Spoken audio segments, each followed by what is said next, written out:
Assalamu alaikum warahmatullahi wabarakatuh. Welcome back to a video.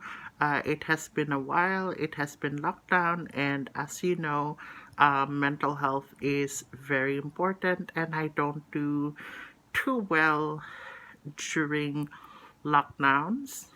And in this video, I will be examining if pride is inherently an evil, toxic, problematic trait that we need to get rid of, or what are the nuances which makes pride a more complex issue.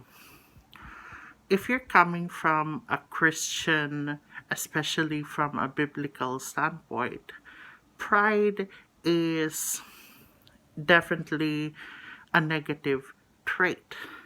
But pride itself isn't that negative. It depends on the context and who is using that sort of pride. For example, having pride in your appearance because it is a means of owning autonomy over your body, over yourself, in a society that constantly controls you and places you in a box, then there's nothing wrong with it. But if you're using that pride to boost your ego and your vanity in the expense of others, to oppress them, to belittle them, then that is toxic. That is when pride ceases to be a good thing. And same can be said with the debate whether white people should have white pride. Because if you take a look at black, Asian, indigenous pride, it is rooted in reclaiming identity and culture that has been lost, belittled, and oppressed by colonialism. And having pride is a means, as an act of rebellion, but also self affirmation that our identities as people of color is valid. When we slipped into ethnocentrism and nationalism, where Chinese oppressed East Turkestan, Inner Mongolia, Taiwan, Tibet, that's wrong. When Indonesian pride is about oppressing West Papua, that is wrong. When Arab pride is about ignoring minorities, especially Kurds, in conflicts caused by the government, that's wrong. But having ethnic pride isn't wrong. White pride in itself doesn't really hold any water because whiteness is the default and it is the majority culture.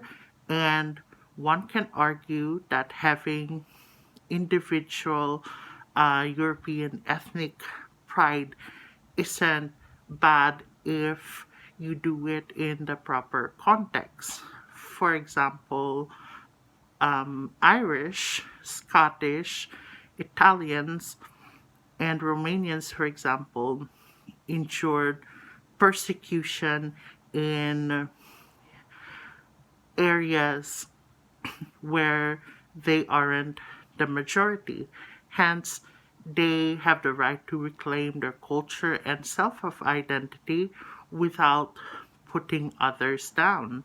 If your means of pride is celebrating your culture, but at the same time pushing narratives of supremacy and imperialism, then your pride becomes very toxic and therefore problematic.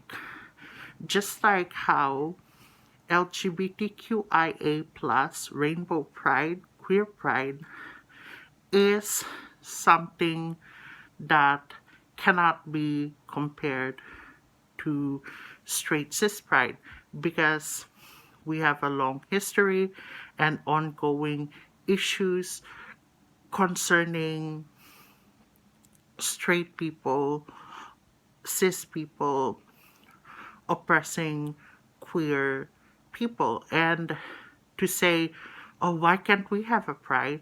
Is you can't have a pride because you're the norm. Like celebrating the norm when the norm is already much the norm. It is the law of the land. It is what people look to. It is the default mode. Like, and yes, rainbow pride can be toxic, especially like when it gets focused on whiteness, and also it gets focused on like, oh, why don't you date me? Why don't you date me? And ignoring the nuances of a queer identity. Often white queers have been guilty of using rainbow pride to raise POC rainbow pride or Muslim rainbow pride. And to sum it up, pride is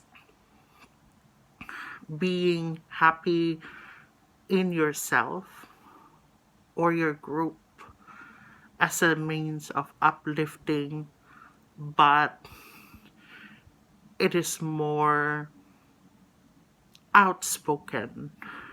But pride can have and has toxic elements, and it depends on what you do with pride, which makes pride good or bad.